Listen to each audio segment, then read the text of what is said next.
support is not a blank check. पाक फौज जिंदाबाद, पाकिस्तान जिंदाबाद।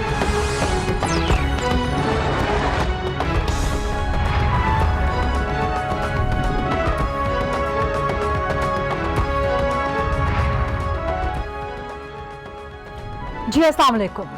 ना जाए रफ्तन है ना पाए मानदन है, ये सूरत हाल है इस वक्त पाकिस्तान की IMF के सामने। कल तक इत्तलात ऐसी आ रही थी और तवक्कुआत यही की जा रही थी कि पाकिस्तान और IMF के दरमियान जो मुमकिन मुआहदा है ताकि पाकिस्तान की मईशत को बहाली मिल सके, कुछ सहारा मिल सके, वो मुमकिन हो जाएगा, उस मुआहदे पे दस्तखत हो जाएंगे। लेकिन ऐन लम्हात में आखिरी चंद घंटों के दौरान IMF ने अपनी शराइत को मजीद सख्त कर दिया और ऐसा सख्त कर दिया कि वज़ीर आज़म इमरान खान को सियासी तौर पे और उनके जो अवामी असात हैं वो काबिल कबूल नहीं थे।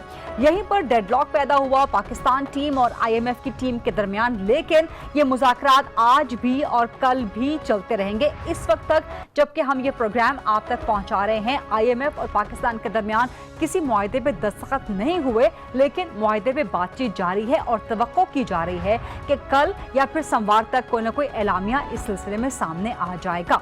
सवाल ये पैदा होता है कि IMF के साथ जिन भी सख्त शराइत पर और ऐसी सख्त शराइत के ना उगले जाए हैं ना निगले जाए हैं, इसके बाद क्या पाकिस्तान की मईशत को वाकई सहारा मिल जाएगा? क्या पाकिस्तान की मईशत एक कैंसर से वाकई इलाज में आ जाएगी? क्या पाकिस्तान की मईशत एक गर्दाब, एक भंवर से निकल आएगी? ये सब वो अहम सवालात हैं जो आज हम प्रोग्राम में उठाएंगे। इन्हीं सब मामलात पे बात करेंगे। मेरे साथ हैं पाकिस्तान तहरीक इंसाफ के सीनियर मरकजी रहनुमा और मरकजी सेक्रेटरी इत्तलात हैं उमर सरफराज चीमा साहब। मुस्लिम लीग नून सबसे बड़ी अपोजिशन की जमात है, वहां से मुझे ज्वाइन कर रही हैं मरकजी रहनुमा हैं अज़मा बुखारी साहिबा। पाकिस्तान पीपल्स पार्टी से मुझे सीनियर मरकजी रहनुमा हैं फैसल करीम कुंडी साहब, वो ज्वाइन कर रहे हैं। और माहिर मुआशियात SDPI के एग्जीक्यूटिव डायरेक्टर एंड वज़ीर आज़म की इकनॉमिक एडवाइजरी काउंसिल के मेंबर जनाब आबिद क़य्यूम सुलहरी साहब। आप सबको अस्सलाम वालेकुम। और आबिद क़य्यूम सुलहरी साहब, पहला सवाल आपसे। IMF का मुआहदा कल रात से डेडलॉक, इस वक्त तक सूरत हाल क्लियर नहीं है, लेकिन उम्मीद की जा रही है कि ये मुआहदा हो जाएगा, लेकिन पाकिस्तान की टर्म्स पे नहीं, IMF की टर्म्स पे। तो इन टर्म्स का इम्पैक्ट क्या पड़ेगा आइंदा? मेरा ख्याल है कि जब भी मुआहदे की हम बात करते हैं तो वो यकतरफा मुआहदा नहीं होता है, दोनों तरफ कुछ लोग कुछ दो की पॉलिसी जो है वो अमल पैरा होती है। अगर प्योरली IMF की टर्म्स पे मुआहदा तय पाना होता तो कल शाम तक हो जाता। द मेयर फैक्ट कि इसको 2 दिन के लिए एक्सटेंड किया गया है वीकेंड्स पे टॉक्स को, वो इस बात की गमाजी कर रही है कि एक तो जो तनकीद हो रही थी कि IMF जो है वो IMF की टीम ही से मुज़ाकरात कर रही है, उसमें कोई बहुत ज़्यादा वज़न नहीं है। यकीनन पाकिस्तान के जो रिप्रेजेंटेटिव्स हैं इस वक्त वो पाकिस्तानी मफादात को सामने रखते हुए, हुकूमत पाकिस्तान के मफादात को सामने रखते हुए बातचीत हमारे पास ऑप्शन क्या है? हमारे पास ऑप्शन क्या? हम IMF के प्रोग्राम को नो कह सकते हैं? जी नो बिल्कुल नहीं कह सकते, लेकिन जो पेसिंग और सीक्वेंसिंग है उस पर तो बातचीत जो है वो चल सकती है और एक दूसरे को कन्विंस करने की कोशिश की जा रही है। मेरी ज़ाती राय ख्याल ये है कि शायद जो ब्रॉडर 3 साल में पहुँचना कहाँ पे है उस बात का जो है उस पर तो कंसेंसस हो चुका है, लेकिन उस पर पहुँचना कैसे है, कितना उसको पेसिंग उसकी क्या होगी, उसकी सीक्वेंसिंग क्या होगी, क्या सारा कुछ पहले 6 माह में करना है, 1 साल में करना है, 2 साल में करना है, इन चीज़ों पे बातचीत चल रही है और ये चीज़ें ज़्यादा इंपॉर्टेंट हैं। अगर हम उसकी इन्फ्लेशन को कंटेन करने के हवाले से बात करते हैं या इसके जो प्रोबेबल पोटेंशियल जो नेगेटिव इम्पैक्ट्स होंगे, पॉजिटिव इम्पैक्ट्स होंगे, अगर उनके बारे में बात कर रहे हैं तो फिर इसमें पेसिंग और सीक्वेंसिंग बड़ी इंपॉर्टेंट है और इस वक्त इकनॉमिक टीम जो है वो एग्जैक्टली इन्हीं चीज़ों पर बातचीत कर रही होगी। उमर सरफराज चीमा साहब, क्या तवक्कुआत रखी जाएं? एक्सपेक्टेड है कि संडे की नाइट या मंडे तक कोई ना कोई एलामिया IMF का आ जाएगा, बट तवक्कुआत क्या रखी जाए? अवाम को रिलीफ मिलेगा उसके बाद, या तब भी आप ये कहेंगे कि जी पीपल्स पार्टी नून लीग जिम्मेदार थे? गरीदा, जैसा अभी सुलहरी साहब ने आपको बड़ा तफसीलन बताया कि गवर्नमेंट की कोशिश है पहले दिन से कि आवाम के ऊपर कम से कम जो है ये जितना ये जो महंगाई का जो पहाड़ जो छोड़ के गए, कर्ज़ों का अंबार जो छोड़ के गए, इन नामसाइब हालात के अंदर गवर्नमेंट की पहले दिन से कोशिश है और ख़ास तौर पे वज़ीर आज़म ख़ुद ज़ाती तौर के अंदर इसमें काफ़ी इंटरेस्ट ले रहे हैं कि कम से कम बोझ जो है वो आवाम पे ट्रांसफ़र किया जाए। अभी पिछले दिनों जब आपने देखा, जब पेट्रोल प्राइसेस की भी जब बात आई तो हुकूमत अभी तक 100 अरब के करीब जो है सिर्फ फ्यूल कीमत के अंदर जो है सब्सिडी दे चुकी है आवाम को। तो यकीनन जो है ये जो एक स्टॉप कैप अरेंजमेंट जो किया जा रहा है, इसका मकसद ही सिर्फ ये है कि एक वक्ती तौर के ऊपर जो है मईशत को सहारा मिले, क्योंकि इसके साथ साथ जो गवर्नमेंट इनिशिएटिव्स ले रही है, नए सेक्टर्स खोल रही है इन्वेस्टमेंट के लिए और कारोबार की तरक्की के लिए। टूरिज्म है, हाउसिंग का जो एक सेक्टर है जिससे तकरीबन 40 के करीब मुख्तलिफ सनतें जो हैं उनको फ़रोग़ मिलेगा। उनके उसमें जब ज़ाहिर मईशत का पहिया घूमेगा तो रोज़गार भी आएगा और डेफिनेटली महंगाई पे काबू तभी पाया जा सकता है कि ज़्यादा से ज़्यादा लोगों को रोज़गार मुहैया किया जा सके, उनकी ज़राए आमदन को बेहतर किया जा सके, उसके लिए हुकूमत इक़दाम कर रही है। ख्वाब दिखा रहे हैं आप, ये ख्वाब पिछले 8-9 महीने से दिखा तो रहे हैं कि इस पे अमल नहीं। मैं आपको बताता हूँ, इनमें और आज की हुकूमत में और पहले की हुकूमत में सबसे जो बुनियादी फ़र्क ये है कि ये हुकूमत, ये वज़ीर आज़म एक तवील जद्दोजहद के बाद यहाँ पे आया है एक रिफॉर्म एजेंडा के साथ। वो अपने लंदन में महलात या सरे महल या लंदन के फ्लैट बनाने के लिए नहीं आया। और आप इसके अंदर जो नेक नियत है, जो मेहनत की जा रही है, और जिस तरह इकोनॉमिक टीम अब एक्सपर्ट्स की नई टीम है, ये बात तब भी की गई थी कि तवील जद्दोजहद के बाद रिफॉर्म एजेंडा लेके, लेकिन वो 8-9 महीनों में आपको पूरा अपने जो रिफॉर्म एजेंडा के लोग थे वो चेंज करने पड़े। इसके अंदर खाली दावे नहीं है।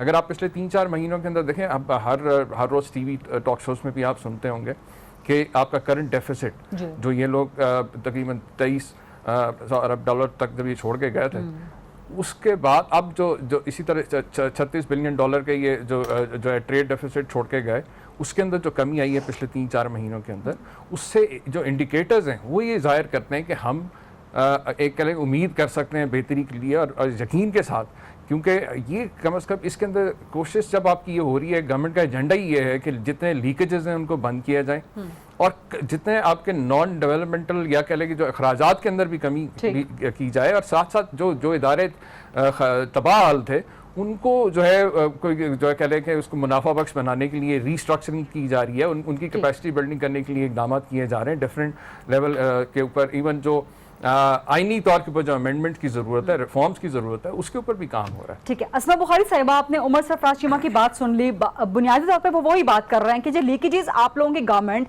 और उससे पहले पीपल्स पार्टी की गवर्नमेंट इतने इकोनॉमिक लीकेजेस छोड़ के गई थी कि अब ज़ाहिर है वो सबको आप लोगों ने बंद करना है, सब खिलाफ बंद करने हैं। आज फवाद चौधरी ने भी कहा, कल फिरदौस आशिक अवान साहिबा हमारे प्रोग्राम में थी, कल उन्होंने कहा कि जी 5 साल तक आप मईशत का मत पूछें। आज फवाद चौधरी ने भी कहा कि जी 4 साल तक मईशत का सवाल मत करें। तो बहुत शुक्रिया गरीदा, लेकिफा सबसे बड़ा कि इनको पूछे ही ना कि आपने जो हालत मुल्क की कर दी है, अभी वो हमें जो सुहाने ख्वाब दिखा रहे हैं, मैं तो उस पर मुझे वो बैठे हुए याद आ रहा था, जेब च नहीं है तेला थे कर दिए मेला मेला। मतलब यार लोग जो है वो जो हमारी ज़रूरी पैदावार वाली चीज़ें हैं, अभी मुझे एक बंदे ने भेजा सवात में जो है वो 1000 रुपए लीमू मिल रहा है, अंदाजा लगाइए। और ये हमें चले हैं मतलब बाकी स्टोरियां सुनाने। पहले तो मेरी कुंडी साहब जी, सवात में ये मेरे पास एक कटिंग भी मौजूद है अखबार की, जो वहाँ का लोकल अखबार है, जिसमें उन्होंने कहा जी 1000 रुपए जो है वो लीमू बिक रहा है। मेरी इसमें गुजारिश आपसे ये है, जो मैं कहना चाहती हूँ कि उमर चीमा साहब जो भी कह लें यहाँ बैठकर, पहले तो परसों जो आपने जो इनकी अपनी फाइनेंस कमेटी है उसके अंदर जो फिगर्स पेश किए गए और इनके नए पाकिस्तान की हुकूमत ने, उसमें था कि हमने जो है वो 24 अरब डॉलर के करीब जो है वो कर्जा लिया था और 33 अरब हमने वापस किया है। और अब ये जो इस वक्त की हुकूमत है, अभी नई इतलात के मुताबिक इन्होंने कर्जों में तमाम हुकूमतों को पीछे छोड़ दिया है। तकरीबन कर्जों के अंदर 36 खरब रुपए का इजाफा हुआ है, जिनमें इनकी वो जो 11 रुपए जंप दिया था ना डॉलर को एक ही रात में, पता नहीं किसको फायदा पहुंचाने के लिए, उसका एक बहुत बड़ा एलिमेंट शामिल है। और ये जो इनकी सेनेट के अंदर कमेटी है, उसके अंदर इन्होंने जो जवाब जमा कराया नए पाकिस्तान की हुकूमत ने, मैंने नहीं, उनके अंदर भी इन्होंने कैटेगोरिकली जो है वो ये बात वाज़ेह की कि हमने जो कर्जे लिए थे वो डेवलपमेंट पे लगे, हमने बिजली के मंसूबे लगाए, हमने इंफ्रास्ट्रक्चर मजबूत किया, हमने मुल्क में अंदर से दहशतगर्दी का खात्मा किया, ये सब किया हमने। लेकिन ये क्या कर रहे हैं 8-9 महीने से, इनकी तो कोई कल ही सीधी नहीं है। आप देखिए ना, आप ये खर्चों में कहते हैं हमने जो है वो बड़ी कमी ला रहे हैं, इनके खर्चों में कोई कमी नहीं हो रही है। अभी जब बजट की डिटेल्स आएंगी ना, जब अगला बजट पेश होगा, उसके अंदर मिसलिनियस के तौर के ऊपर जो चीजें निकलेंगी वो हम आपको भी बताएंगे। इस वक्त इन्होंने तो वो कट्टे और मुर्गियां और पता नहीं क्या क्या देनी है लोगों को, भैंसें बेचकर, और गाड़ियां जो है वो बेची आपने चंद करोड़ रुपए की, 13 करोड़ रुपए की और 22 करोड़ रुपए की गाड़ियां जो है वो ली किराए के ऊपर जब वो सऊदी वली अहद आए, और वो जो यूनिवर्सिटी थी, जो यूनिवर्सिटी बन गई थी, वो जो है वो वज़ीर आज़म हाउस के तौर पे आज भी इस्तेमाल हो रही है, रोज़ प्राइम मिनिस्टर साहब की उसमें तस्वीरें आती हैं। तो ये ना करें, ये वो सोशल मीडिया पे कट कॉपी पेस्ट पीटीआई की जो है वो सोशल मीडिया पे तो हो सकता है, लेकिन अब इनको याद नहीं है कि ये हुकूमत पाकिस्तान में बैठे हैं और उसकी हर चीज रिकॉर्ड होती है और उसकी जो है वो हर चीज का एक तरीका। अच्छा, ये अब आप चूंकि सियासी ये चूंकि आप पे एक सियासी नौयत पे इल्जामात हैं, तो उमर सरफराज चीमा से जरूर जवाब दूंगी कि ये जो है वो 9 महीने जिस गवर्नमेंट को भी नहीं हुए पूरे, उससे ये सवाल पूछ रहे हैं, और खुद जो 30 साल से इस मुल्क की तबाही करके गए, नून लीग की गवर्नमेंट आई थी तो 7 महीनों में आप लोगों ने तैयारी चलाई थी महंगाई के खिलाफ। आप इनसे पूछें कि 1280 अरब का ये जो सिर्फ खाली बिजली में सर्कुलर डेट छोड़ के गए, गैस के अंदर 190 अरब का ये छोड़ के गए, 6000 अरब से 30,000 अरब के जो कर्जे चढ़ाए, 36 बिलियन का जो इन्होंने ट्रेड डेफिसिट चढ़ाया, ये सारे का सारा ये किधर गया पैसा? आज ये पैसा जब देख रहे हैं तो वही फालूदे वाला, पापड़ वाला, और फिर उसके बाद वो जाली अकाउंट जो टीटियां आती हैं शहबाज शरीफ के अकाउंट में, जिसका आज तक ये जवाब नहीं दे सकी। और पहली बात एक स्टेटमेंट मैं कुंडी साहब से ले लूं। कुंडी साहब, बिलावल भुट्टो सरदारी साहब ने बड़ी तनकीद की, यहाँ तक कह दिया कि ये पीटीआई की नहीं PTIMF की हुकूमत है, लेकिन जज सुलैही साहब ने भी फरमाया कि अब कल की बात से वाज़ेह हो गया कि वज़ीर-ए-आज़म इमरान खान तमाम बातें IMF की नहीं मान रहे, उन्हें एहसास है। उन्होंने कल खुद भी कहा कि महंगाई का एहसास है, गरीब आवाम का एहसास है। आप मुस्कुरा रहे हैं कुंडी साहब? मैं रो तो नहीं सकता, मुस्कुराऊंगा ऐसे। बिस्मिल्लाहिर्रहमानिर्रहीम। देखिए, सुलैही साहब ने बड़ी अच्छी बातें की, अच्छे सुहाने बातें की, बड़ी पॉजिटिव पिक्चर दिखाई, बड़ी अच्छी तस्वीरें माजी में दिखाई गई थी, ये तस्वीरें माजी में भी हमें दिखाई गई थी। लेकिन कैसे कह सकते 2 दिन मुलतवी की और वो करेंगे? क्या पार्लियामेंट में डिबेट करेंगे इसके ऊपर? क्या आप ले आएंगे पार्लियामेंट में डिबेट करें? शायद कोई ऐसा मेंबर 342 में से हो जो अच्छा मशवरा दे भी सकता हो कि जी ये चीज़ ऐसे ना हो, ऐसे हो, लेकिन वो नहीं होगी। IMF से इसलिए बात करिए, जब आप एक मुलाजिम है IMF का, उसने रिज़ाइन ही नहीं किया और आप उसको यहाँ पर जॉब दे दें तो क्वेश्चंस उठते हैं। अभी ये कहते हैं जी उन्होंने इस्तीफा दे दिया और बैक डेट में दे दिया, ये कर दिया। की बात कर रहे हैं जी, रिजाइन कर चुके हैं वो तो। अब जब उधर ही से जॉब थी आके फिर उन्होंने उसके बाद रिज़ाइन किया उन्होंने, जब जो भी है। अब ये बात कर रहे हैं, चीमा साहब ने बड़ी अच्छी बातें की, इन्होंने ये कर दिया, उन्होंने हो गया। देखें, हमने किया, एक कैप्टन कुछ नहीं कर सकता, टीम उसकी टीम जो है उसकी खेलती है। वो टीम जो कल नवाज शरीफ या पीपल्स पार्टी या मुशर्रफ के साथ खेल रही थी, वही टीम आपके साथ है। आप अगर बिजली की बात करें तो कौन है आज उनके आपके साथ? आपके पास इंफॉर्मेशन में कौन, आपके पास खजाने में कौन? यही टीम खेल रही थी ना। ये टीमें बताती थी कि ऐसे करें तो मुल्क अच्छा हो जाएगा, ऐसे करें तो मुल्क अच्छा हो जाएगा।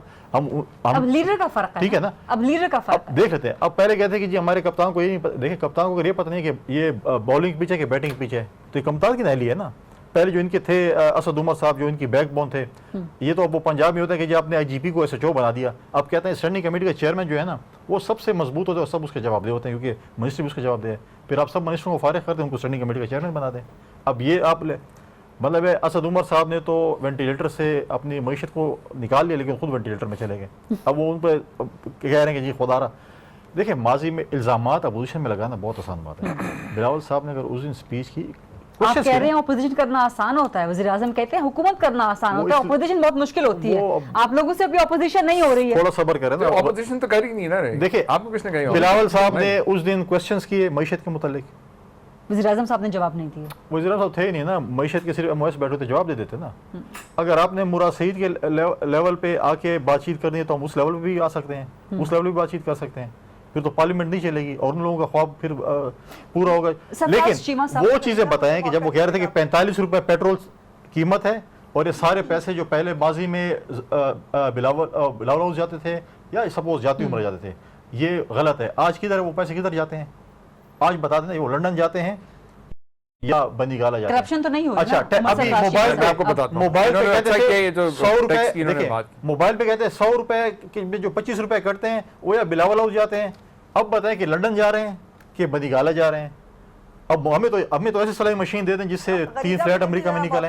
अब वो अलीमा बाजी वाली मशीन गरीबों में तकसीम कर दें। अब कुट्टी साहब, अब आपने खुद ही कहा कि अगर आपने वो उस तरह गुफ्तगू करनी तो फिर ज़ाहिर वो अगर आपने कहा आपने फिगर्स की बात की ना, देखें फिगर्स की बात की है, आपने खुद ही कहा कि जी टैक्स का बताएं। इनके दौर के अंदर 46% GST था पेट्रोलियम प्रोडक्ट्स के ऊपर, हमने उसको 17% पे किया है।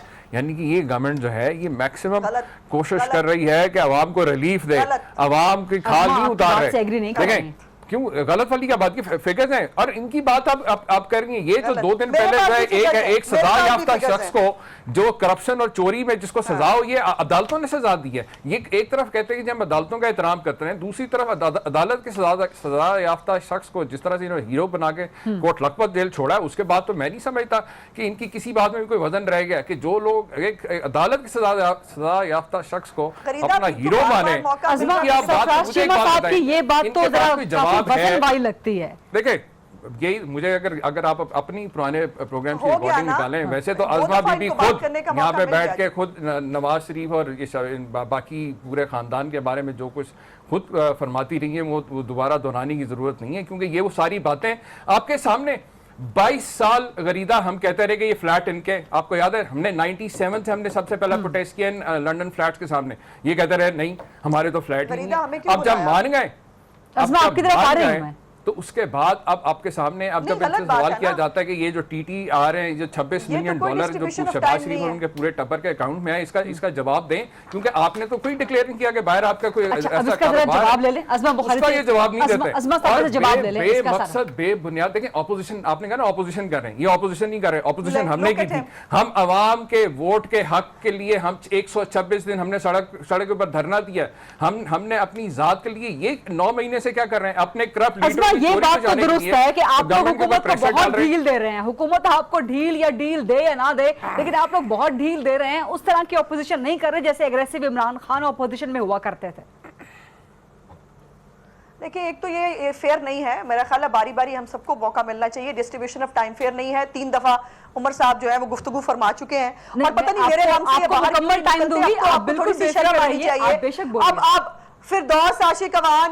फिरदौस आशिक अवान और फवाद चौधरी के होते हुए भी आपको शर्म नहीं आती और अब मेरे गम से आप नहीं निकलते तो कर लीजिए। मुझे आपको वहीं लाना है जहां मुझे लाना है, जो बात मैंने करनी है। ये बात तमाम चीजें गलत बात जो है ये आपके साथ कर रहे हैं। ये देखिए, look at him, this is not the way. आप जवाब देना या तो फिर गलत अब इनका भाषण, अगर इनका भाषण आप अनइंटरप्टेड सुन लेते हैं तो इनके अंदर भी थोड़ी करेज होनी चाहिए ना कि दूसरे की बात सुन ले, या फिर हमें बुलाया ही ना करें, फिर इनको अकेले को सुन ले। जी अज़मा आप कहिए, बात अपनी पूरी कीजिए। जी मेरी गुजारिश यहाँ पे ये है कि इनको कोई गन पॉइंट पे लाया है इस हुकूमत के अंदर। इनके पास तो एक कैलकुलेटर होता था ना, रोज जलसे के अंदर खड़े होके कैलकुलेटर से आज इतने हजार का कर्जा चढ़ गया पाकिस्तान पे, आज क्यों नहीं बोलते? आज जरा बताएं ना पाकिस्तान को कितने का कर्जा चढ़ गया है पाकिस्तान के ऊपर, और जो 11 रुपए आपने एक दिन के अंदर जो है वो डॉलर की प्राइस जो है वो आपने की, उसके बाद और शर्म भी नहीं आई है कहते हुए कि मुझे तो पता ही नहीं था। और क्या एक वजीर आजम जिसको डॉलर की प्राइस ऊपर नीचे जाने का पता नहीं होता, उसको वजीर आजम रहने का हक है? आप कहा करते थे कि इतने हजार अरब रुपए का जो है वो चोरी होती है रोज, मैं आ जाऊंगा सब ठीक हो जाएगा। कहाँ है वो? अब तो नहीं हो रही ना, अब तो बहुत फरिश्ते आके बैठ गए। बताइए वो कहाँ है वो? अब चोरी तो नहीं हो रही, अब डेफिसिट क्यों है आपका? एक सवाल इनसे हम हमेशा पूछते रहे हैं, ये बड़े मालूमात है इनके पास, जरा ये बता दें इमरान खान साहब की सोर्स ऑफ इनकम क्या है? 2013 के अंदर उनके जो गोशवारे उन्होंने इलेक्शन कमीशन में जमा कराए, उसमें उनके एसेट्स जो है वो 1 करोड़ 40 लाख थे, और 2015 में उनके एसेट्स जो है वो 1 अरब 35 करोड़ रुपए हो गए। जरा हमें भी वो कुलिया समझा दे, अलीमा बाजी की सिलाई मशीन का भी नहीं बताते, यही बता दे कि इनकी सोर्स ऑफ इनकम क्या है, सिर्फ यही तो बता दे। एक छोटा सा सवाल है कि सोर्स ऑफ इनकम क्या है। और दूसरी बात यह है कि ये जो आपने कहा था मैं आऊंगा और मैं 8000 अरब आपको इकट्ठा करके दिखाऊंगा, अब पाकिस्तान इस वक्त पाकिस्तान की तारीख के सबसे बड़े रेवेन्यू शॉर्टफॉल का शिकार है, जो 400 अरब रुपए के करीब है, और वही IMF आपको जो है वो धमकियां दे रहा है। मुझे अजीब बात है कि भीख भी आपने लेनी है, कर्जा भी आपने लेना है, और आप कह रहे हैं हमें बड़ा ख्याल है, हम बड़ी बार्गेन कर रहे हैं, ये जरा बाहर आने नहीं दीजिए, लाइए ना IMF का। आप कहते थे हर चीज हम पब्लिक करेंगे, लाइए IMF का जो आपके साथ तय कर रहे हैं वो अवाम को बताइए कि आपने कितने बेचा है इसको। फाइनलाइज हो जाए ना, अभी तक तो फाइनलाइज नहीं हुआ, अभी तक तो अवाम के सामने नहीं आया, जरा फाइनलाइज हो जाए तो कल फिरदौस साहिबा ने भी हमारे प्रोग्राम में कहा है कि हुकूमत पार्लियामान में मुआहिदा लेके आएगी। लेकिन अज़मा जी जो आपने ये पॉइंट रेस किया है ना कि रेवेन्यू कहां से कलेक्ट होगा, अब IMF कह रहा है कि जी आपने 5.3 ट्रिलियन का रेवेन्यू इकट्ठा करना है, टैक्स का रेवेन्यू, जबकि PTI हुकूमत के अपने आदाद शुमार है, नेशनल अकाउंट्स कमेटी में भी जा चुके हैं कि अपने पिछले 9 महीने के अपने ही सेट किए हुए इकोनॉमिक ग्रोथ के अहदाफ, टारगेट पॉइंट्स जो हैं वो PTI अचीव नहीं कर सकी, जिसमें रेवेन्यू का शॉर्टफॉल भी शामिल है। सुलहरी साहब, मुमकिन है? देखिए, सबसे पहले तो हमें मईशत पे सियासत नहीं करनी चाहिए। मेरा ख्याल है कि जो ही हम इकोनॉमिक इशूज़ पे पॉलिटिक्स करना शुरू करते हैं, हम अपने असल पॉइंट से हट जाते हैं। अगर हम देखते हैं इस वक्त रेवेन्यू की सूरत हाल, तो आपको रेवेन्यू उसी वक्त बेहतर हो सकेगा जबकि अक्रॉस द बोर्ड जो टैक्स एग्जम्पशंस हैं और जो टैक्स में हमने वेवर्स दे रखे थे उनसे जान छूटे। एक ऐसा मुल्क जिसका कि फेडरल डिविजिबल पूल में सूबों को हिस्सा देने के बाद मुश्किल से वफाकी हुकूमत के पास इतने पैसे होते हैं कि उससे कर्ज़ों की अदायगी हो जाए और उससे डिफेंस का बजट चल सके, वहाँ पे डे टू डे गवर्नमेंट चलाना, वहाँ पे पब्लिक सेक्टर डेवलपमेंट प्रोग्राम चलाना, वहाँ पे एनर्जी सर्कुलर डेट देना, सब्सिडी देना, उस तरह के मुल्कों में टैक्स एग्जम्पशंस की बात करना मेरा ख्याल है एक क्राइम है और हमें इन टैक्स एग्जम्पशन से जान छुड़ानी होगी। शब्बर ज़ैदी साहब को अगर मैं देखूं तो वो डार साहब की जो थी टैक्स रिफॉर्म कमेटी, उसके सरबराह भी रहे। वो तकरीबन हर हुकूमत के साथ टैक्स कमीशन में शामिल थे और वो एक टैक्स एक्सपर्ट्स हैं, उनको लूप होल्स का पता है, कहाँ कहाँ से टैक्स चोरी होता है, कहाँ कहाँ से टैक्स बचाया जाता है। और उनकी जो अप्रोच रही है, जो जितना मुझे उनके साथ काम करने का इत्तेफाक हुआ है, वो जो नॉन टैक्स पेयर्स हैं उनको टैक्स नेट में लाना चाह रहे हैं। अगर मैं उनकी अप्रोच देखूँ और कल का जो उनका पहला आपका देखें, जो उन्होंने चेयरमैन के से नोटिफिकेशन किया कि लोगों के अकाउंट्स को उनको मतला किए बगैर फ्रीज नहीं किया जा सकेगा, तो उनकी सारी कोशिश यही है कि टैक्स अवेडर्स को टैक्स नेट में लाएं। अगर आप टैक्स अवेडर्स को टैक्स नेट में ले आते हैं तो यकीनी तौर पे जो पोटेंशियल है वो मौजूद है रेवेन्यू को इकट्ठा करने का।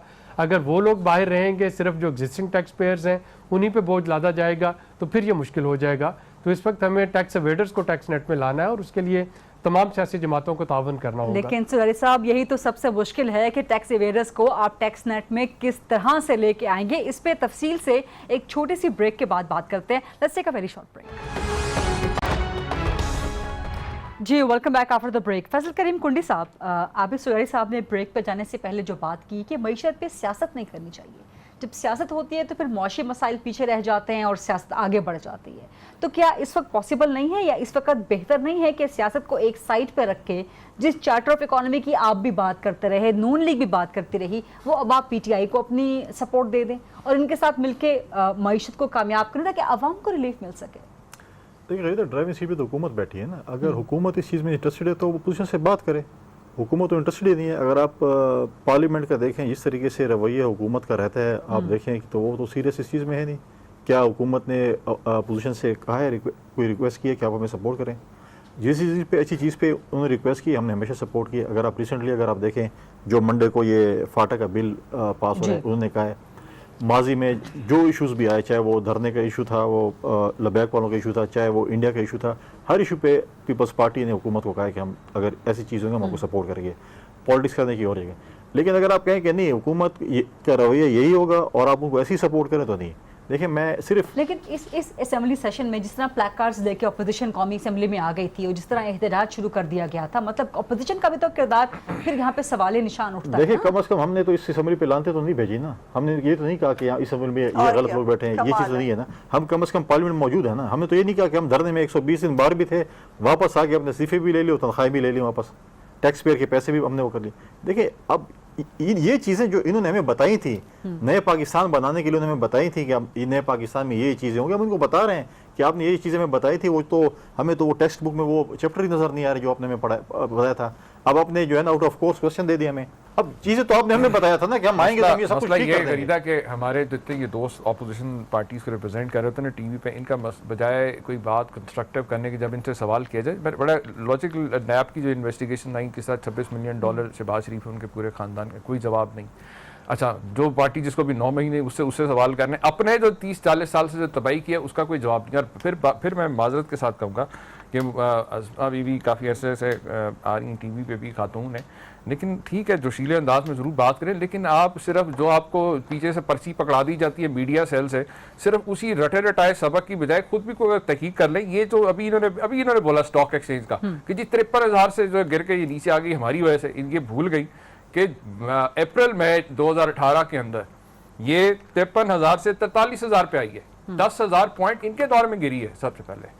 सो ये सिर्फ इस किस्म के फिगर्स इस तरह से आके बोल नहीं, देना, लेकिन कल आप जो अभी कल जो कल आप देखें डॉक्टर अशफाक हसन, अब 7 देखिए, साल से डॉक्टर- कम तरीन सतह पे कल बंद हुई। गरीदा डॉक्टर अशफाक हसन जो है 2016 के अंदर, कल मीडिया पे भी उनका एक क्लिप चल रहा था, आपने भी शायद देखा, कुंडली साहब भी उस प्रोग्राम में भी मौजूद थे, उन्होंने बड़ा वाज़ेह तौर पे कहा था, क्योंकि 2016 में आता है पनामा, इनको यकीन हो गया इनकी लीडरशिप को कि अब ये कहते हैं ना फड़े गए, और अब पता है कि अब जो है गले में तोक पड़ना है, तो उसके बाद इन्होंने पाक किए हैं, जो इन्हें गवर्नमेंट एक्सपेंसेस अपना खसारा कम दिखाने के लिए जाली कंपनियां बना के जो खसारे पाक किए हैं, वो डेफिनेटली जो गवर्नमेंट को सरप्राइज मिला है मौजूदा हुकूमत को, हुकूमत में आने के बाद वो चीजें जो डिस्क्लोज होकर सामने आई कि इतनी तबाही नहीं है, इससे कई गुना ज्यादा तबाही जब आप ये बात करेंगे तो मुझे अज़मा बुखारी से इसका जवाब जरूर देना पड़ेगा। जरूर आप उनसे जवाब लें, लेकिन जब वो उन्होंने उस वक्त कहा, जिस तरह से अशफाक अभी सुलहरी साहब भी आपके पास बैठे हैं, कि किस तरह से इन्होंने फिगर्स फर्ज किए, इसहाक डार किस तरह से फिगर्स फर्ज करते रहे और किस तरह से जो है कौम को ये बेवकूफ़ बनाते रहे। आज भी इनकी कोशिश यही है, अगर ये हकीकी मानों में करें, अगर जैसा अभी कुंडी साहब कह रहे थे कि जी हुकूमत तो बिल्कुल रवैया नहीं आपके सामने, हमने क्या कहा इनको, हमने कहा जी PAC का आपने बनाए चेयरमैन, ठीक है आप ऑपोजिशन ले लें, लेकिन किसी क्रेडिबल बंदे को लेके आए। इन्होंने कहा, इन्होंने जिद की कि हमने एक नैबज़दा बंदे को बनाना है, हमने इनकी वो भी बात मान ली। हम जब हम इन्हें बुलाते हैं कि आए आप पार्लियामानी कमेटी में बैठे, हम आपको कॉन्फ्रेंस में लेते हैं, बताएंगे किस तरह national action plan foreign policy पे, तो ये बाइकआउट करके चले जाते हैं। जवाब मुझे अज़मा से इसका जवाब लेने दें। अज़मा बार-बार शिकायत करते हैं कि उन्हें मौका नहीं दिया जाता। जी अज़मा बुखारी साहिब, पंजाब का बड़ा सूबा है ना, टाइम ज्यादा है। देखिए, पहले तो बात यह है कि कमाल है, मतलब दूसरों को बात करते हुए इंसान ये भूल जाता है कि 4 उंगलियां अपनी तरफ होती हैं। मेरी पे इतनी मेहनत करने की बजाय अगर उमर चीमा साहब अपनी हुकूमत के साथ मेहनत कर लें तो ज्यादा बेहतर होगा। मेरी इस पे गुजारिश ये है कि ये दुरुस्त कहा इन्होंने कि जब आपने ये पनामा का ड्रामा लाया और जब आपने इस मुल्क को जो है वो डिरेल करने की कोशिश की, तो उस दिन से मुल्क ने नीचे जाना शुरू कर दिया था। और आज जिस स्टेज पे आप ले आए हैं, इस वक्त सब कॉन्टिनेंट की वर्स्ट तरीन करेंसी है पाकिस्तान की करेंसी। ये भी इनकी मेहरबानी है, कुछ ज्यादा तो नहीं किया। मैं तो समझती हूँ कि अब जो लोग हैं, आम आदमी जो है वो अब जो लीमू के छिलके है ना, उसकी भी कुर्बानी के छिलके जो है वो इनके शौकत खाना में जो है वो भर्ती कराएंगे। कमाल है, मतलब आप दूसरों को बात करने से पहले सोचते नहीं, आप क्या बोलते चले जा रहे हैं।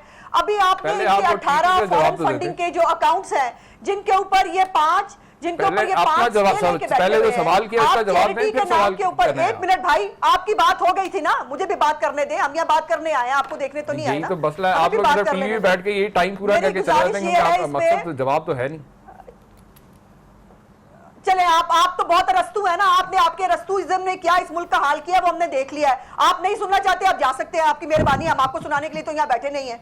मेरी यहाँ पर गुजारिश ये है, और इस तरह आप हमें चुप नहीं करा पाएंगे। मेरी गुजारिश ये है कि ये जो पहले दिन से ड्रामा करने निकले थे ना मुल्क के ऊपर, कि इनकी तो कोशिश थी CPEC बनाए, क्या CPEC के खिलाफ आपने तकरीरें नहीं सुनी हुई इमरान खान साहब की? और मत सो कि जब आप हुकूमत में आए तब भी आपने आके CPEC पे अटैक कर दिया। फिर जब आपको पता चला, जब चाइना से आपको जो है वो ये सख्त मैसेजेस मिले, तो फिर ख्याल आया कि ये हम क्या करने जा रहे हैं, और अगर चाइना भी पीछे हट गया तो हमारे मुल्क में शायद पता नहीं क्या हालत कर देंगे ये लोग। इसने इनकी ना कोई तैयारी थी, ना कोई इनके पास प्लानिंग थी। कहा करते थे मेरे पास टीम भी तैयार है, मेरे पास प्लानिंग भी है, और नजर क्या आया कि आपके इस एडवेंचर का पाकिस्तान ने बहुत बड़ा खमियाजा भुगता है। असद उमर को आपने साइड पे कर दिया। IMF का पैकेज अगर पहले दिन आते हुए ले लिया जाता तो आज ये शराइत और ये हालात ना होते जो आज पाकिस्तान के हैं। हम तो सियासत नहीं करेंगे सलेरी साहब, हम तो 8-9 महीने जो है वो इनको कंधा दे के बैठे हुए हैं, लेकिन ये जो कुछ ये करते रहे, क्या उसकी कभी माफी होगी? क्या उसके बारे में क्या ये कौम को कभी कॉन्फिडेंस मिलेगा और कहेंगे कि मैं झूठ बोलता रहा, मैं फ्रॉड करता रहा? आगे बढ़ने दें, मुझे जरा आगे बढ़ने दें। दिखाएं 8,000। मईशत सियासत का एक बड़ा अहम पार्ट है, लेकिन मईशत पे सियासत कभी खत्म नहीं हो सकती। बावजूद इसके कि अज़मा बुखारी साहिबा ने कहा कि मईशत पे सियासत नहीं कर रहे, लेकिन सवालात बाकी हैं। तो कुछ बड़े अहम सवालात हैं IMF की डील के हवाले से। मेरे साथ मौजूद हैं शहबाज राना, सीनियर कॉरेस्पॉन्डेंट हैं, एक्सप्रेस ट्रिब्यून के साथ काम करते हैं, बड़े जबरदस्त रिपोर्टर हैं। अस्सलाम वालेकुम शहबाज राना। शहबाज साहब, ये बताइएगा कि कल IMF की डील के साथ क्या मामला हुआ? सब यही तवक्को कर रहे थे कि कल रात मैच्योर हो जाएगी, साइन हो जाएगा, लेकिन अब 2 दिन तक जो डिले हो गया है, तो कहां पे डेडलॉक आ रहा है और एक्सपेक्टेशंस क्या रखी जा सकती हैं? कब तक इसका ऐलान हो जाएगा? पाकिस्तान को क्या कुछ मिलेगा, क्या कुछ देना पड़ेगा? इस वक्त पाकिस्तान की जो सूरत हाल है इंतहाई संगीन है। अगर आप इकोनॉमी की बात करते हैं, और हमें मेरा ख्याल है कि मैं भी आपके गेस्ट को सुन रहा था पॉलिटिकल पॉइंट स्कोरिंग से चीजें बहुत हद तक आगे जा चुकी हैं। हम इस वक्त इस सूरत हाल पे कह रहे हैं कि अगर हम IMF का प्रोग्राम लेते हैं तो तब एक बहुत संगीन मुश्किलात का हमें सामना करना पड़ेगा, और हम अगर IMF का प्रोग्राम नहीं लेते तो फिर हमें डिफॉल्ट के हमारे खदशात है वो बहुत ज्यादा बढ़ जाते हैं। इस दो चीजों के ऊपर IMF की जो डील है वो सडनली रुक गई है। जो इकोनॉमिक टीम नेगोशिएट कर रही थी IMF के साथ, उनका ये ख्याल था कि वो डील जो ऑलमोस्ट डन है और जुमे को उसका बाकायदा ऐलान हो जाएगा। जब वो अपनी तरफ से वो चीजें लेके जाते हैं प्राइम मिनिस्टर इमरान खान साहब के पास, तो उन्होंने उस कुछ चीजों पर एतराजात किए। उसको जितने टैक्सेस पाकिस्तान को कहा जा रहा है लगाने को IMF की तरफ से, वो बोझ 600 से 700 अरब रुपए का एक साल में पाकिस्तान की तारीख में इतना बड़ा बोझ कभी नहीं हुआ। PMLN की हुकूमत ने अपने पूरे 5 साल में उन्होंने बहुत ज्यादा टैक्सेस लगाए थे। उस वक्त भी एक IMF का प्रोग्राम था, वो 1300 अरब रुपए के टैक्सेस लगाए थे, और उस 5 साल के जो टैक्सेस लगाए थे उसके आधे के बराबर हमें कहा जा रहा है कि हम पहले साल लगाएं। और उसका मतलब ये है कि बेतहाशा महंगाई होगी, हर चीज आपकी रीच से दूर होगी, इम्पोर्टेड इन्फ्लेशन भी होगी, डोमेस्टिक इन्फ्लेशन भी होगी। एक तो ये पॉइंट है। दूसरा मसला जो इस वक्त सबसे बड़ा है, जिसकी वजह से जो मुज़ाकरात है वो डिरेल हुए हैं कल रात को, वो था IMF ने कुछ चीजों के ऊपर जो वज़ारत खजाना के हुकाम का दावा है, हमारे पास उसकी इंडिपेंडेंट वेरिफिकेशन नहीं है। वो ये है कि IMF कुछ चीजों पे उसका एग्रीमेंट हो गया था, उसके बाद उन्होंने उस चीजों को दोबारा खोला है, और उसमें यह था कि जो शरह सूद में IMF की तरफ से मुतालबा किया जा रहा था कि 2% मजीद इजाफा किया जाए, नंबर 1। नंबर 2, जो एक्सचेंज रेट के ऊपर इन प्रिंसिपल ये स्टेटमेंट आई थी उस वक्त के वजीर खजाना असद उमर साहब की कि हमारा और IMF का इसके ऊपर अंडरस्टैंडिंग हो गई है कि फ्लेक्सिबल एक्सचेंज रेट होगा, और इस किस्म की कोई प्रायर कमिटमेंट नहीं होगी कि हमने पहले इतने फीसद रुपए को डी वैल्यू करना है IMF के प्रोग्राम में जाने से। लेकिन अब कल ये बात सामने आई है कि फ्लेक्सिबल एक्सचेंज रेट रेजीम है वो अपनी जगह पे, हमने 20% इवैल्यूएशन करनी है, जिसका मतलब यह है कि आज का जो हमारे 141-142 रुपए के कल का रेट था सेंट्रल बैंक का, उसके ऊपर तकरीबन 28 से 30 रुपए की डिवैल्यूएशन बनती है, जो कि बहुत ज्यादा है। ये दो ऐसी चीजें जिसके ऊपर आके मुज़ाकरात काफी हद तक तातुल का शिकार हो गए हैं। उम्मीद ये की जा रही है कि शायद आज रात को अनाउंसमेंट आ जाए, क्योंकि इस वक्त सूरत हाल ऐसी है कि अगर हुकूमत की तरफ से IMF की तरफ से कोई मस्बत स्टेटमेंट नहीं आती, तो मंडे को आपकी स्टॉक मार्केट खुलेगी, तो और बाकी आपके जो एक्सचेंज रेट मार्केट में ट्रेडिंग होगी, इंटरबैंक में ट्रेडिंग होगी, तो पाकिस्तान के जो ओवरऑल इकोनॉमिक इंडिकेटर्स हैं वो काफी अंडर स्ट्रेस आ सकते हैं। ठीक है, बहुत बहुत शुक्रिया शहबाज राना साहब अपडेट करने के लिए। एक छोटी सी ब्रेक लेते हैं, और जो इस वक्त सूरत हाल बताई है शहबाज राना साहब ने पाकिस्तान और IMF की डील की सिचुएशन की, इस पर मजीद बात को आगे बढ़ाएंगे। जी welcome back after the break. Abid Qayyum Sulehri sahab, जो ब्रेक पे जाने से पहले शहबाज राना सिचुएशन बता रहे थे, ना जाए रफ्तन ना पाए मानदन, ऐसा मामला हो गया है कि ना उगले जाए है ना निगले जाए है, तो इसमें से आगे कैसे बढ़ेंगे अब? देखिए, इसमें जो इंटरेस्ट रेट की जो बात शहबाज राना साहब कर रहे थे, मेरा ख्याल है उस पर तो हुकूमत पाकिस्तान में कतई तौर पर फ्लेक्सिबिलिटी शो नहीं करनी चाहिए। स्टेट बैंक ने ऑलरेडी ओवर रिएक्ट किया था, जो हमने पहले करेंसी को थोड़ा डिप्रिशिएट किया था, और हमारा जो इंटरेस्ट रेट होता है इन्फ्लेशन को रोकने के लिए, और इन्फ्लेशन वो जो कि डिमांड लेड हो, यानी हमारे पास बहुत ज़्यादा पैसे आ जाएं और उसकी वजह से जो महंगाई क्रिएट हो रही है, डिमांड बहुत बढ़ गई है, उसको रोकने के लिए इंटरेस्ट बढ़ाया जाता है। तो इंटरेस्ट को मज़ीद 2% बढ़ाने का कोई जवाज़ नहीं है। मेरा ख्याल है कि टेक्निकली IMF को इस पर कायल किया जा सकता है। जो एक्सचेंज रेट पे बात की जा रही है, उस पर IMF जो मेरी इतलात के मुताबिक कह रहा है, वो बात कर रहा है नेट इंटरनेशनल रिजर्व्स की, कि हर क्वार्टर पे स्टेट बैंक के पास एक टारगेट हो के उसके पास इतने डॉलर होने चाहिए, जिसका मतलब ये होगा कि उन 3 महीनों के बाद या तो स्टेट बैंक के पास एक्सपोर्ट के डॉलर हो, रेमिटेंसेस के हों, या वो ओपन मार्केट से डॉलर बाई करे और अपने पास रखे। अगले 2.5 महीने की फिर फ्लेक्सिबिलिटी होगी। तो इस तरह का एक साइकिल चलेगा। इस वक्त जो इशू है वो ये है कि मुल्क में जो बेयकीनी सूरत हाल थी IMF के पास देर से जाने की, इस वक्त लोगों ने डॉलराइजेशन ऑफ इकोनॉमी कर रखी है। रियल स्टेट में भी इन्वेस्टमेंट नहीं थी और किसी सेक्टर में थी नहीं, सारी की सारी इन्वेस्टमेंट लोगों की डॉलर्स में है। और जो ही IMF के साथ एक डील अनाउंस होगी, आप देखेंगे डॉलर पे प्रेशर हटेगा और जो सर्कुलेशन ऑफ मनी है इन इकोनॉमी, ये शुरू हो जाएगी। और जो मेरी आप अभी ब्रेक में ऑप्टिमिज्म की बात कर रही थी, मैं इससे ऑप्टिमिस्टिक हूँ कि इकोनॉमी के लिए सबसे बुरी चीज़ होती है अनसर्टेनिटीज़, और एक डील में जाने के बाद कम से कम एक सर्टेनिटी आ जाएगी कि अगले 3 साल तक पॉलिसीज़ ये हैं, और उसके बाद फिर यकीनी तौर पे सरमाया अपना रास्ता खुद ढूंढेगा और आपके पास इकोनॉमी में हलचल शुरू हो जाएगी, जिसकी वजह से कि प्राइवेट सेक्टर जो है वो एक्टिव हो जाएगा। सो हमें थोड़ी सी अच्छे की उम्मीद रखनी चाहिए। यकीनन IMF के नतीजे में टैक्सेस बढ़ेंगे, महंगाई बढ़ेगी, सारा कुछ होगा, लेकिन पाकिस्तान की जो रेजिलियंस है वो उसकी प्राइवेट सेक्टर में है और उसकी इनफॉर्मल इकोनॉमी में है, जो कि बहरहाल अपनी जगह कायम है। कुंडी साहब, आबिद कयूम सुलैरी साहब बड़ी अच्छी, बड़ी ऑप्टिमिस्टिक पिक्चर पेंट कर रहे हैं। आपको सूरत हाल आइंदा की ऐसी ही लग रही है? मैं जैसे वक्त में कह रहा था, मुझे लग रहा है कि बगैर रोज़ों के ईद के इन्होंने ऐलान कर दिया। बड़ी अच्छी पिक्चर पेश की, लेकिन लग नहीं, हम दुआ करते हैं कि इस मुल्क में ऐसी चीज़ हो जाए, लेकिन लग नहीं रहा जो कि ये बात कर रहे हैं। और जो इन्होंने बातें की अभी चंद दिन में पता चल जाएगा क्या है, लेकिन जो इन्होंने की है मुझे नहीं लगता कि ऐसी चीज़ कोई IMF के साथ जो आपने अगर हम पहले चले जाते तो सिचुएशन कुछ और होती। लेकिन हमने ट्रस्ट किया, हमने कहा कि जी नहीं, हमें सऊदी और UAE और पता नहीं कौन कौन से मुल्क हमें दे रहे हैं और अपने टर्म्स एंड कंडीशन पे जाएंगे, जो कि गलत हुआ। और आज हम उनकी टर्म एंड कंडीशन पे बैठे हुए हैं, जो वो कहेंगे उसी पे हम जाएंगे। ये और बात है कि जी हम एक दिन डिले करें, 2 डिले करें, ये हो नहीं रहा। एक दिन जो चीज़ें उन्होंने कहनी है आपने उसी पे करना है और उसी पे, क्योंकि जब आप beggars are not the choosers, तो आप क्या करेंगे उसमें। अस्मा बुखारी साहिबा, आपका लास्ट कमेंट, देन मैं एंड पे उमर सरफराज चीमा साहब से जवाब लूंगी। देखिए, हम दुआ ही कर सकते हैं ये, और ये मुल्क जो है पिछले 8-9 महीने से दुआओं पे ही जो है वो कायम है। जब आपका वजीर आजम और आपका वजीर खजाना खुद IMF की निगोशिएशन के दौरान कहेगा कि मुल्क दिवालिया हो गया है और हम दिवालिया हो चले हैं, तो उसके बाद फिर इस तरह का पैकेज होगा ना। वो आपके साथ कोई पिकनिक पार्टी करने तो आए नहीं है, वो आपको एक पैकेज देने आए हैं और अपनी शराइत पे देने आए हैं। अभी बिजली की कीमतों में जो इजाफा होना है, गैस की, देखिए आम आदमी को कोई गर्ज नहीं है IMF है नहीं है, खसारा कितना है, बजट कितना है, उनको ये है कि उनकी बिजली का बिल कितना आता है, उनका गैस का बिल कितना आता है और शायद खुर्दोनोश उन्हें क्या मिलती हैं। और इस वक्त जो हालत है, आम आदमी जो जीने से बेजार है और जो बददुआएं लोग उठा के झोलियां दे रहे हैं, ये तो इस सबसे रमजान वैलिड के महीने में मुझे तो खौफ आ रहा है। ये सबसे वैलिड सवाल है कि जितनी भी हम इकोनॉमिक टर्म्स, जितने भी इकोनॉमिक फिगर्स यहाँ पर डिस्कस कर लें, बट द पॉइंट इज कि एक जो रेडी वाला है, जो एक ठेले वाला है, जो एक दिन की दिहाड़ी कमाने वाला मजदूर है, उसको इससे कुछ लेना देना नहीं। उसको ये है कि उसको शाम में रोटी कितने की पड़ रही है, सब्जी कितने की पड़ रही है, उसके घर पे छत है, उसके बच्चों को तालीम है। आप सही कह रही हैं। आज भी प्राइम मिनिस्टर ने भी कहा कि बिल्कुल हमें एहसास है कि मुश्किल हालात हैं, महंगाई है, लेकिन अभी जैसे शहबाज राना साहब ने भी मेरी बात की तायद की कि प्राइम मिनिस्टर ज़ाती तौर पे इस पर इंटरेस्ट ले रहे हैं और जो कोशिश उनकी भी और हुकूमत की भी, उनकी पूरी टीम की कोशिश ये है कि अवाम पे कम से कम, देखिए अवाम पे कम से कम जो है बोझ डाला जाए और नेगोशिएशन मनोअन जो है वो, जिस तरह सुलैरी साहब ने भी आपको बताया कि ये ऐसा नहीं है कि जो कंडीशन को मनोअन जो है तस्लीम किया जा रहा है, जैसा कि माजी में भी होता रहा है, ऐसा हरगिज़ नहीं हो रहा।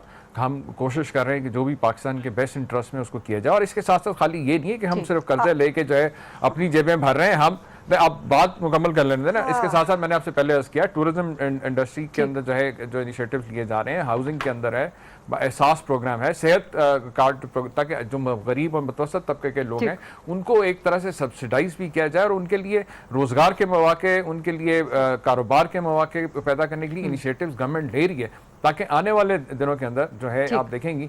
और रेमिटेंस के अंदर भी बड़ा पॉजिटिव उसके अंदर जो रिस्पॉन्स आया, तकरीबन 7.6% के अंदर भी जो फर्स्ट क्वार्टर के अंदर उसमें जो इंक्रीज आया, उससे भी एक अच्छा एक इनकरेजिंग फैक्टर आ रहा है कि हम बेहतरी की तरफ जो है मईशत जो है उसको गामजन हो रही है। बहुत बहुत शुक्रिया उमर सरफराज चीमा साहब, आबिद कयूम सुलैरी साहब, फैसल करीम कुंडी साहब और अस्मा बुखारी साहिबा। ये था आज का programme. I will see you coming week. Allah हाफ़िज़।